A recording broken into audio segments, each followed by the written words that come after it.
How do you deal with anger and wrath? How do you deal with frustrations? That's what we're going to get at in this week's spiritual exercise.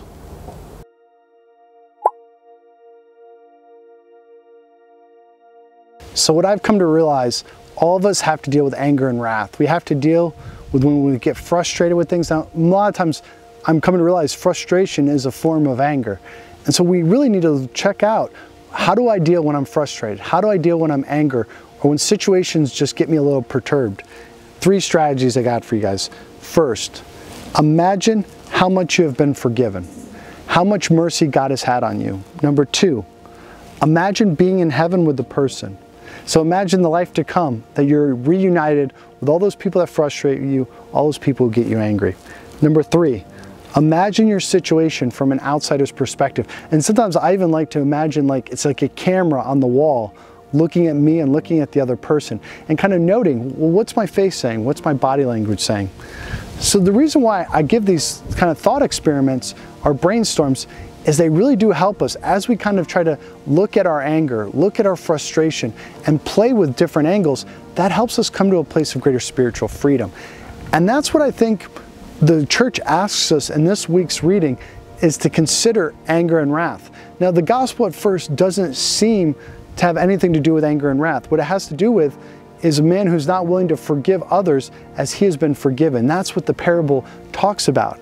But when you read it in the light of first reading, I would say perhaps, we can't say this for certain, but perhaps one of the blind spots the man has in the parable that prevents him from forgiving others is he hasn't recognized his anger and wrath. The first reading is from the book of Sirach, and it talks about anger and wrath.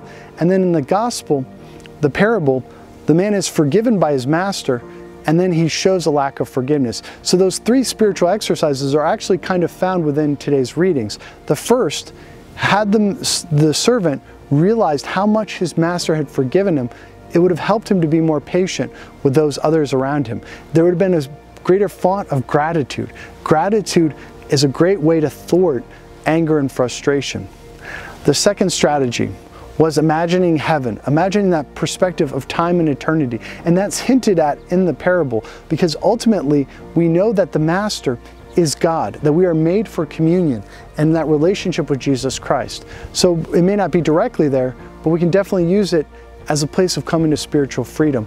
And then finally, having that outsider's perspective. You know, it's fascinating. When we're in the midst of anger, we don't see our own weaknesses, our own shortcomings. But if we looked at it like somebody else's story, like the parable in this week's gospel, when we look at that, we know, we're like, how could that guy be so intolerant? How could that person be so unforgiving? But the reality is, that's us. We're that way in the moment, because what happens is when we're in the moment with anger and frustration, wrath, our blinders are on, our emotions overwhelm our reason. That's why we got to take a step back and think about it for a moment. So consider that today. Identify those frustrations. And I know I say anger and wrath, it's not just the big blow-ups, but those daily frustrations, those daily moments when you lose your patience, and try to consider them in the light of this week's spiritual exercise. Amen.